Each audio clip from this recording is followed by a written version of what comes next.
फक्त चांगले डिझाईन्स बनवून कुणीही ब्रँड बनवू शकत नाही. कारण तुमचा लोगो कस्टमर सायकॉलॉजीला कंट्रोल करतो.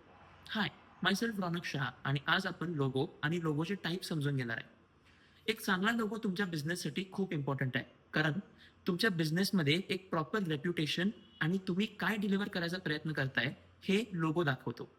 जर तुमचा एक नवीन स्टार्टअप आहे, तर तुम्ही Googleसारखा वर्डमार्क लोगो यूज करा.